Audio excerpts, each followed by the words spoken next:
esos son tantos yendo para el sur. Claro, sí, también.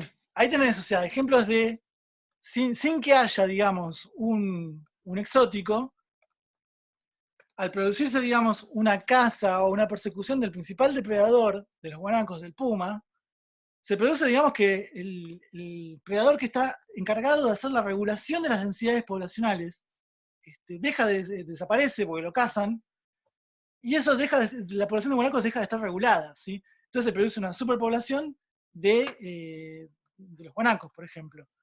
Y eso también tiene un impacto sobre las pasturas, ¿sí? Por ejemplo, sobre la productividad primaria de la vegetación en el ambiente. Esperen a ver que tengo un lío acá de... Un momentito. Ahora sí, estoy un poco desorganizado con las pantallas y los...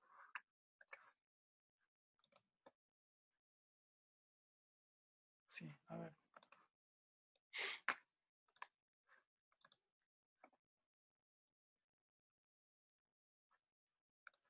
Bueno, creo que ahí estoy. A ver, y vi que había un montón de mensajes en el chat. A ver, que me pongo al día. Y ahora les cuento de los guanacos porque tenía un ejemplo para contarles de los camélidos. Sí, lo de los castores, bueno, lo que les contaba. O sea, se los conté muy, muy rápidamente. Después me interesaría en algún momento si podemos ver ecología de los exóticos, podemos seguir desarrollando un poquito esto. Los bisones también, tal cual. Los bisones tienen un impacto muy negativo en los ecosistemas locales. La historia del bisón es muy similar a los castores, ¿no? Se introdujeron en la Patagonia para la industria peletera, para la piel, para el pelo, para el cuero. No funcionó. Y también brillante la idea de listo, lo soltamos. En la cuenca Lácar hay gran presencia de bisones, hay un problema con la nidificación de las aves. El bisón es un predador que se alimenta de nidos y de pichones y produce un desequilibrio a nivel ecológico, digamos, consume todo en los nidos de cauquenes, garzas, patos, en los ambientes de humedales, tienen un predador que antes no tenían, para el cual las aves no están adaptados, porque no tienen una historia evolutiva con ese predador, digamos. El alga didimo, sí, estamos hablando todos de exóticos. Los bisones en el Quiquihue, buenísimo, sí. El conejo como exótica también. El jabalí, sí, perfecto. El ciervo colorado. Bueno, se habló de Bambi, ¿no? Del ciervo colorado. Y Juan Pablo también plantea esto del monocultivo extensivo, ¿no? O sea, cómo también nosotros como especie, con nuestro sistema cultural productivo, nuestra forma, digamos, de generar los alimentos, también generamos una gran disrupción en lo que son los ambientes naturales. Digamos, la agricultura, digamos, como práctica ancestral, cultural, genera grandes cambios en el ambiente y que tienen algún impacto o tienen impactos negativos sobre la diversidad de las especies originales, digamos.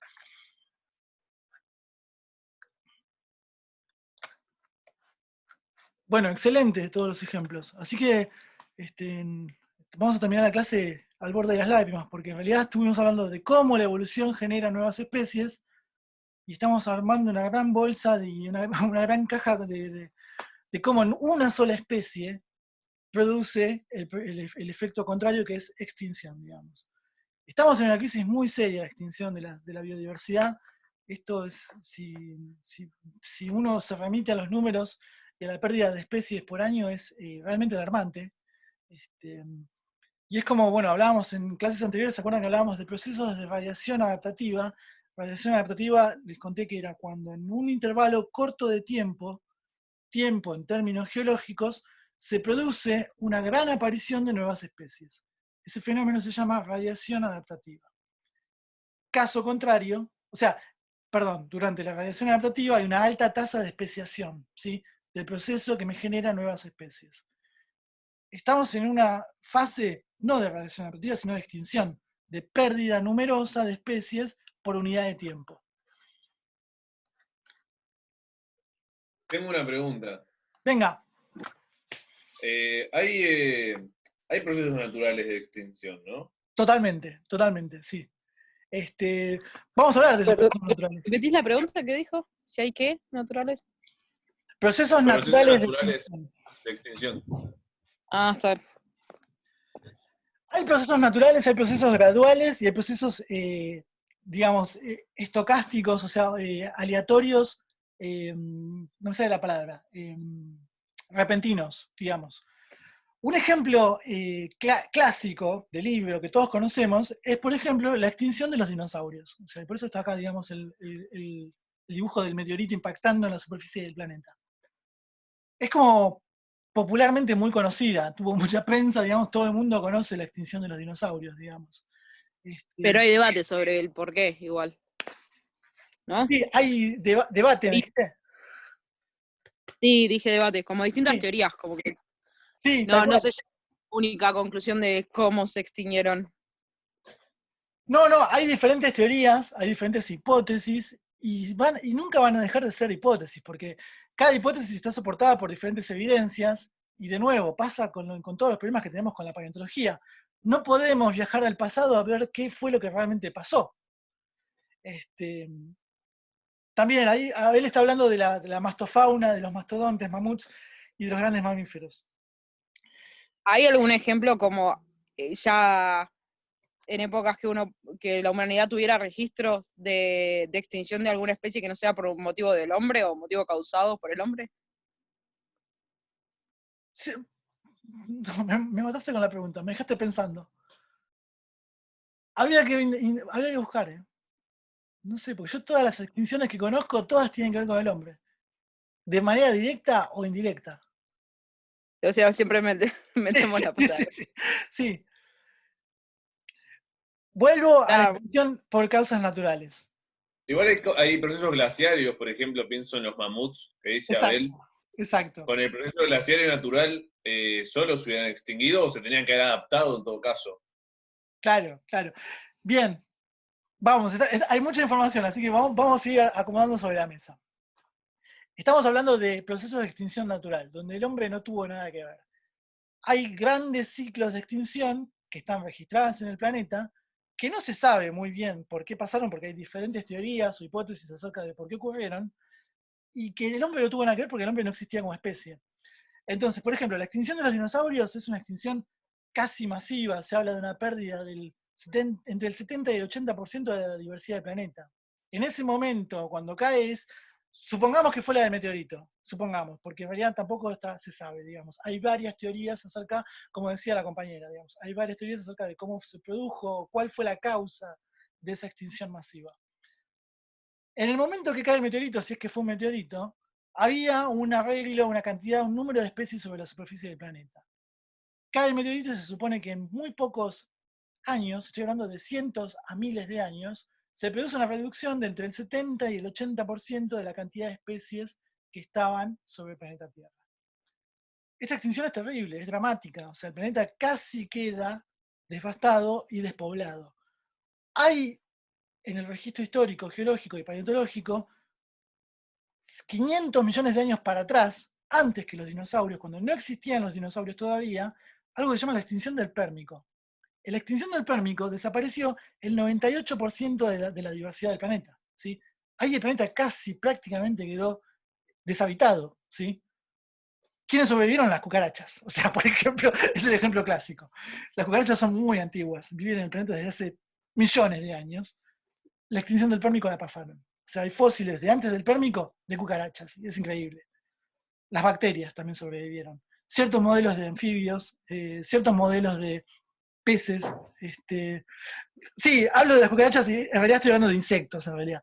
Los grillos, no estoy seguro porque no sé si existían los grillos. O sea, habían insectos que pasaron la extinción del Pérmico y que luego hicieron radiación adaptativa, evolución divergente, y se, digamos, especiaron en bichos que hoy conocemos.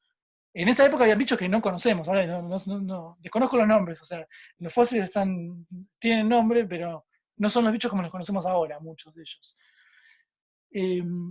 Entonces el planeta tiene una historia de grandes extinciones, de desapariciones masivas de las especies sobre el planeta, digamos. La extinción del Pérmico es uno. La extinción de los dinosaurios al límite, lo que se llama el límite KT, porque se produce, digamos, también en términos de cientos a miles de años, la desaparición de prácticamente el 70-80% de la diversidad, y cambian las reglas del planeta, cambian las reglas del ambiente, digamos. ustedes vieron que, no sé, los dinosaurios son muy populares, están muy bien conocidos en el registro fósil porque habitaron y dominaron todos los nichos del planeta durante 150 millones de años. O sea, es muchísimo tiempo para un grupo taxonómico, para un tipo de animal, para un morfotipo de animal. Dominar todos los nichos del planeta durante 150 millones de años no existe en el registro. Ningún tipo de animal vivió tanto tiempo en el planeta y ocupó todos los nichos. ¿Qué pasa? La extinción de los dinosaurios tiene muchas historias. Una de ellas tiene que ver con que en el momento que se originan los dinosaurios, hace 250 millones de años, también se originan con los mamíferos. Los mamíferos son, de alguna forma, coetáneos, o sea, aparecieron junto con los dinosaurios.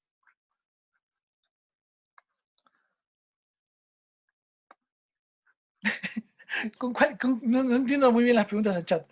Ahora vamos a las cucarachas y los perros. Estoy contando la historia de la dominancia y extinción de dinosaurios, ¿no? Y qué implicancias tiene, digamos, una extinción en el planeta. Entonces, les estaba contando, el origen de los dinosaurios es compartido con el origen de los mamíferos. ¿Sí? Los mamíferos aparecen, geológicamente hablando, en el mismo momento que aparecen los dinosaurios. ¿Qué pasa? Los dinosaurios son ecológicamente exitosos, o sea, ocupan todos los nichos. Los vemos en los bosques, en los desiertos, en los mares, o sea, los mares en realidad son reptiles marinos, son dinosaurios entre comillas. Hacen grandes variaciones adaptativas, aparecen dinosaurios de todo tipo, herbívoros, carnívoros, grandes, chicos, que vuelan, que no vuelan, o sea, realmente tienen ecotipos muy diferentes y ocupan todos los ambientes del planeta. Los mamíferos quedan relegados a los nichos que los dinosaurios no ocuparon, nichos vacantes. O sea, los mamíferos no pasan de comadreja durante 150 millones de años. ¿Por qué? Porque todos los nichos, todos los lugares, los ambientes estaban ocupados por dinosaurios. Eso es una historia muy loca. 150 millones de años siendo una comadreja, siendo el mismo tipo de animal. O sea, para los mamíferos. Mientras que los dinosaurios ocupan todos los hábitats y todos los ecosistemas del planeta. Pasa como muy loco. Hace 65 millones de años, supuestamente, impacta este meteorito, este asteroide, en la península de Yucatán, en México. Desaparecen prácticamente todos los dinosaurios. O sea, el 90 y pico % de las especies de dinosaurios desaparece del planeta. ¿Quiénes no desaparecen? Los mamíferos. O sea, son los únicos son de los pocos que sobreviven a la extinción del límite KT, de Cretácico terciario, ¿sí? No son los únicos, las aves también sobreviven, las plantas, las angiospermas, las gimnospermas, insectos, peces, tiburones. Hay un montón de animales y de reptiles que sobreviven al límite KT, pero no así los dinosaurios, que eran los que ocupaban todos los nichos ecológicos. Entonces, las tortugas y cocodrilos, tal cual, también sobreviven.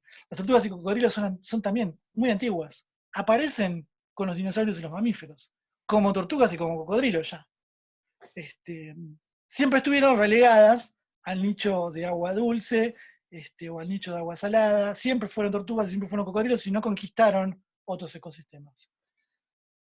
Entonces, desaparecen los dinosaurios y quedan de repente todos los nichos vacantes de los ecosistemas. ¿Quiénes los pasan a ocupar? En gran parte los mamíferos. ¿Sí? Es la oportunidad para los mamíferos poder hacer radiación adaptativa porque cambian las condiciones del ambiente. Ahora hay nuevos nichos, nuevos ecosistemas, nuevos ambientes para conquistar, para colonizar y para adaptarse, generar radiación adaptativa y especiación. ¿Sí? Entonces, los mamíferos pasan durante el reinado, entre comillas, de los dinosaurios de 150 millones de años, de ser comadrejas nocturnas, a ser de repente los que van a dominar todos los ecosistemas. Y vamos a tener formas, cetáceos, ballenas, que forman, tal cual. O sea, un detalle importante que está aportando Rodrigo es que no hay predadores. ¿Quiénes fueron los predadores durante 150 millones de años de los mamíferos? Los dinosaurios. De repente desaparecen los predadores y hay posibilidad, digamos, de especiar y de conquistar nuevos ecosistemas. Los mamíferos van a generar entre sí nuevos predadores, o sea, los carnívoros van a empezar a predar sobre los herbívoros y va a haber un sistema de autorregulación dentro de lo que son la clase mamíferos, digamos.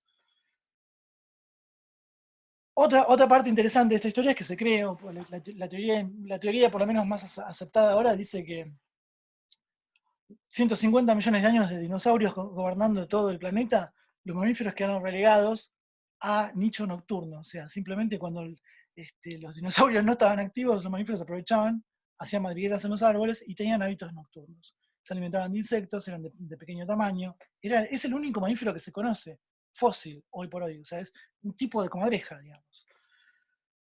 Pero habitar un nicho nocturno durante 150 millones de años produjo que los mamíferos desarrollaran homeotermia, por ejemplo. ¿Por qué? Porque durante la noche no hay luz del sol para termorregular. Entonces necesitaron termorregular y adquirieron una forma de regular la temperatura corporal. Por eso somos endotermos. O sea, esos super architatarabuelos que vivían con los dinosaurios adquirieron la adaptación de la termorregulación. Al mismo tiempo desarrollaron los sentidos, la visión para poder ver en la oscuridad, el olfato para poder encontrar las presas en la oscuridad, y eso dicen que va de la mano con el desarrollo del encéfalo, digamos, del sistema nervioso central. O sea, la respuesta ante tener que captar mayor cantidad de estímulos es un desarrollo del encéfalo, digamos, tener un cerebro más grande que el que tenían los dinosaurios o los reptiles en ese momento. Entonces, a lo que voy es que estar bajo la pata de los dinosaurios durante 150 millones de años llegó a adquirir ciertas características anatómicas que cuando se produce la desaparición de los dinosaurios van a jugar a favor, son un plus. O sea, ahora no importa la temperatura porque nosotros termorregulamos, o sea, no hay problema. Al mismo tiempo tenemos sentidos desarrollados, olfato, vista, oído, los nichos están vacantes. O sea, la extinción de los dinosaurios es la gran oportunidad para los mamíferos. Por eso también es como quiero poner esto en términos de que estos grandes eventos de extinción natural representan momentos de grandes oportunidades también para el recambio de lo que sigue, ¿sí? De cuáles van a ser los grupos de vertebrados o de animales que van a dominar esos ambientes que quedan vacantes. Hablé un montón. Otro proceso de extinción natural que ustedes están haciendo mención es el de las glaciaciones. O sea, hay cambios históricos en la temperatura del planeta, que está dado se supone que por la cantidad de radiación que produce el Sol, por la cantidad de energía térmica que llega al planeta, por la composición de gases de la atmósfera, son todos atributos dinámicos que en la historia del planeta fueron cambiando. Y eso hizo que, digamos, se produzcan grandes fluctuaciones en las cuestiones macroclimáticas del planeta. O sea, entonces tenemos periodos de, tal cual, sí, el ozono también juega digamos, en este cambio climático del planeta, por causas naturales, ¿no? Y a eso también nos va a llevar después a discutir que tenemos en este momento un cambio climático que no está siendo por causas naturales, digamos. O sea, así que eso más adelante, vamos a hablar ya del cambio climático. Entonces, periodos de glaciación, desglaciación, también son fenómenos que producen cambios en las reglas del ambiente, en cuáles especies van a ser ecológicamente exitosas y cuáles no, y llevan a fenómenos de extinción masiva, digamos. Esto de la glaciación, desglaciación, la megafauna de mamíferos de los últimos 20.000 años cambió prácticamente, se extinguió en gran parte, por fenómenos de glaciación y desglaciación, ¿sí? Bien.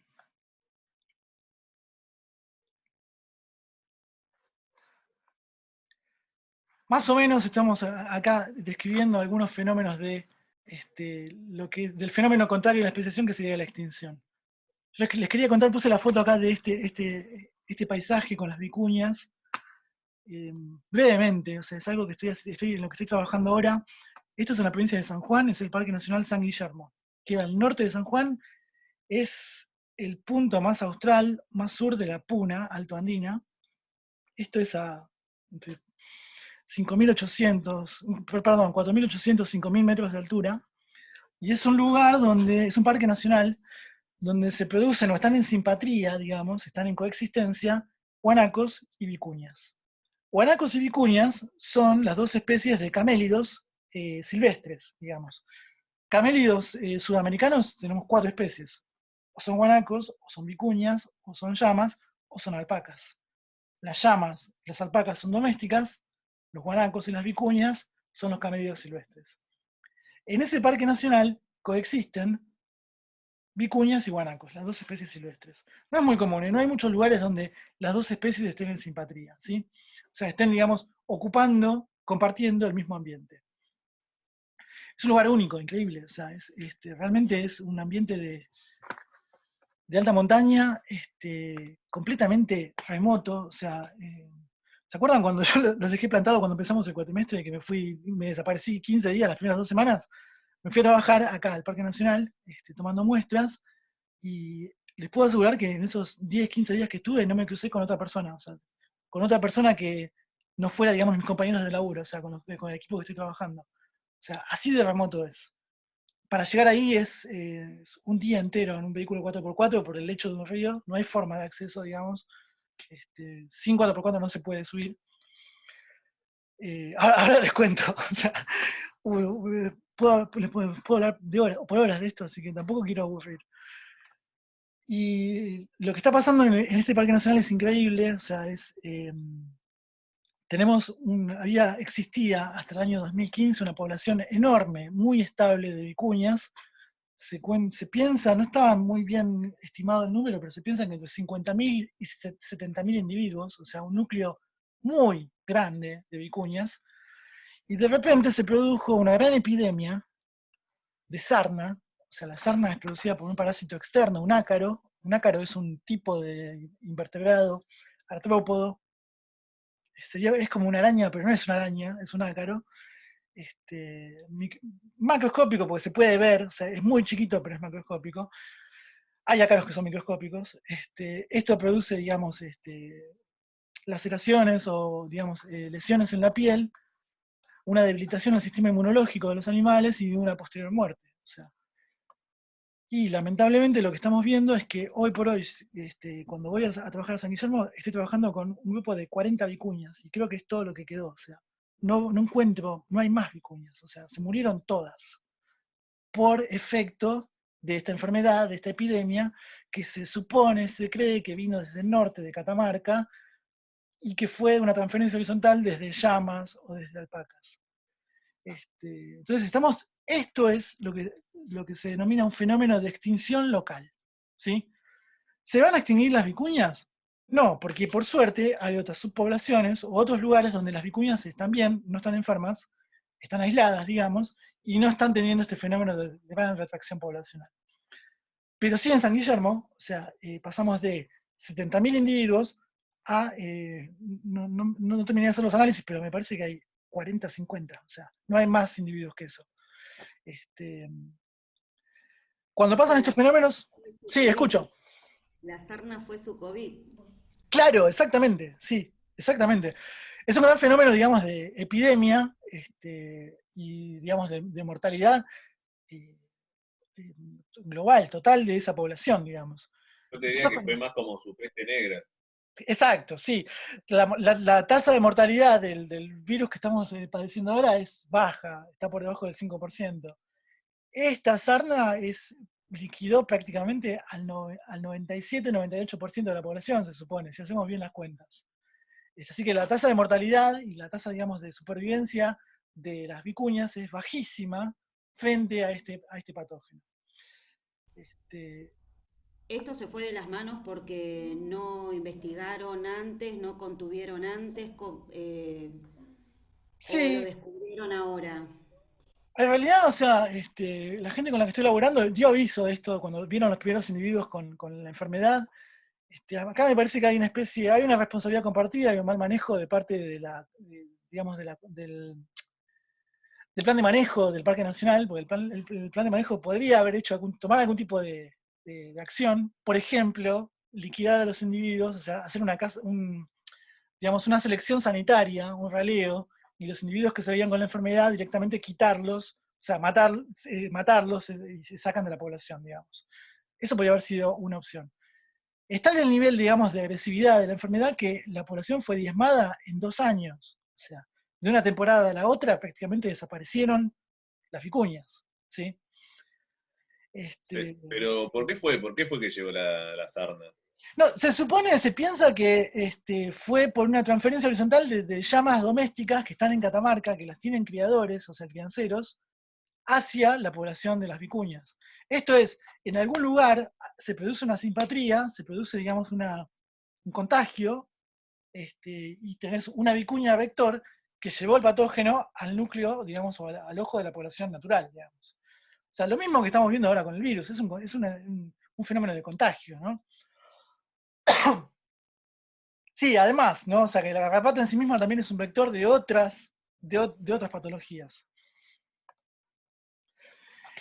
En ¿Qué concreto, tan al límite de la ética está hacer ese raleo que dijiste, que es básicamente una matanza controlada? sí, ¿Qué tan al borde de la ética está? tiene, digamos, o sea, su debate ético. Yo trabajo en conservación y para mí es como que uno pone por sobre digamos, uno pone la supervivencia de una especie y, digamos, el funcionamiento de un ecosistema por sobre la vida de los individuos, ¿sí?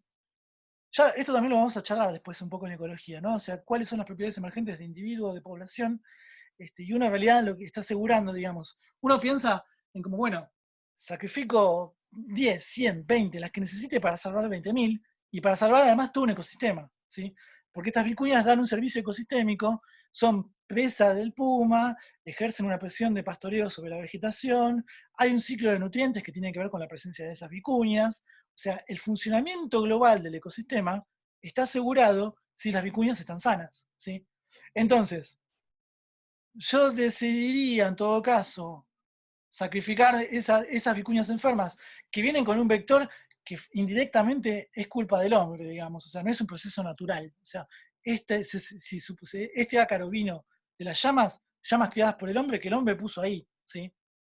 Entonces, como que es difuso, ¿no? O sea, porque tampoco está probado, o sea, son decisiones que uno tiene que tomar, son decisiones de conservación y de manejo. Entonces, como que ahí está el debate ético, me parece. Hay algo de ética que hay que discutir igual, cuando uno toma cualquier tipo de decisión de conservación, digamos.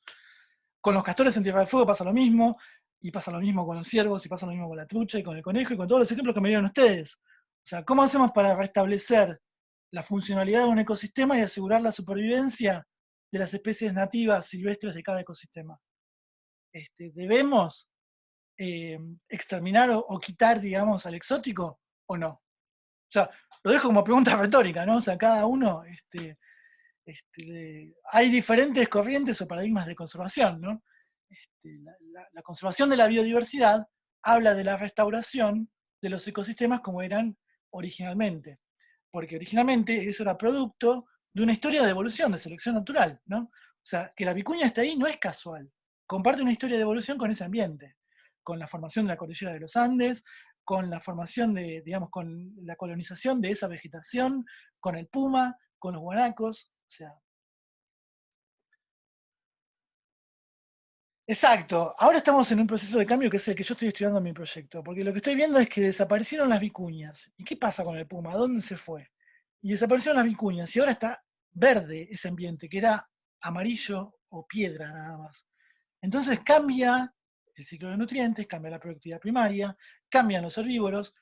¿Cómo responden los guanacos? Los guanacos también se enfermaron de sarna, pero no tuvieron tanta mortalidad como las vicuñas. Ese plantel de vicuñas que quedó, ¿permite volver a recuperar los números originales? A partir de esas vicuñas, ¿vamos a poder volver a tener el número de vicuñas que teníamos originalmente? O sea, Quizás no ese tipo de vicuñas que se perdieron, pero sí otras adaptadas al nuevo clima que se está dando, como usted dice, que ha cambiado, el suelo se tornó verde, las especies se van adaptando de otra manera. claro, no lo sabemos, son todas hipótesis de trabajo, o sea, uno tiene que poner a prueba todas estas hipótesis.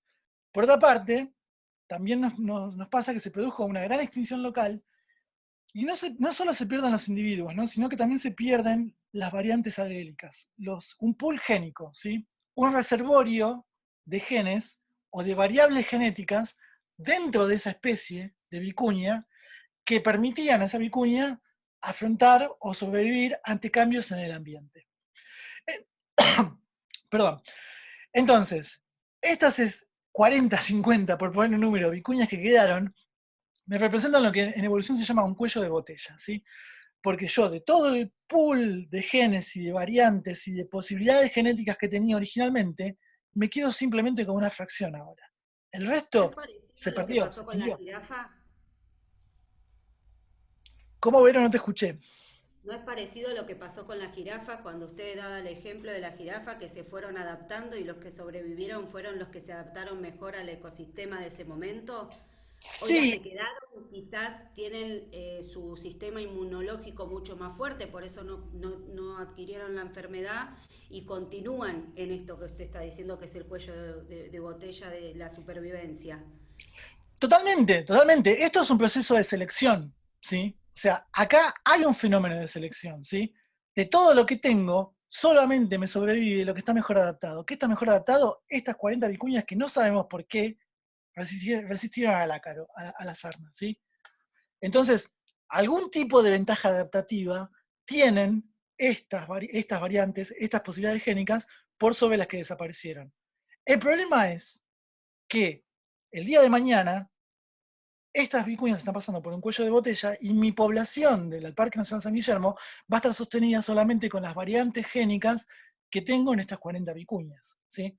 El día de mañana, poner, no sé, se acelera el cambio climático, desaparecen los glaciares en esa parte de la cordillera y me quedo sin agua, o empieza a haber más, o empieza a haber una gran sequía.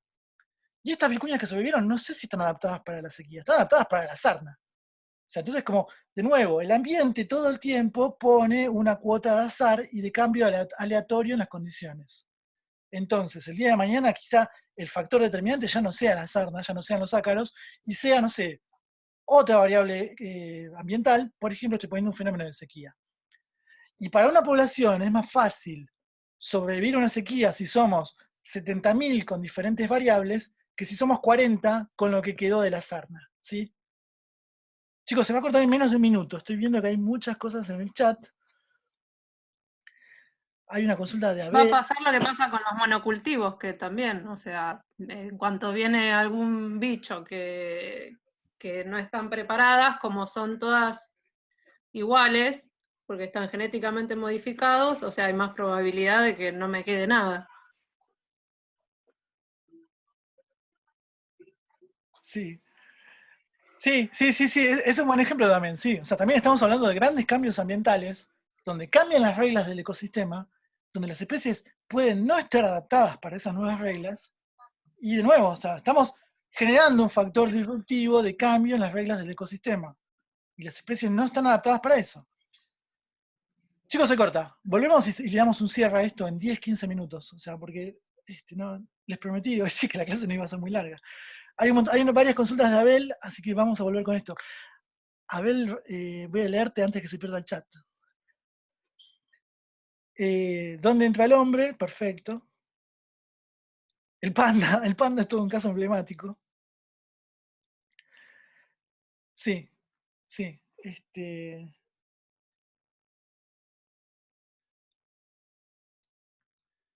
Sí, del panda, vieron que Abel está aportando un dato ahí de la baja tasa de reproducción que tiene, la monodieta. La verdad, no sé mucho del panda, te voy a ser honesto, de cuál es su... Porque, o sea, ciertamente mucha gente dice que si el panda no hubiese sido criado en zoológicos de China o se hace una reproducción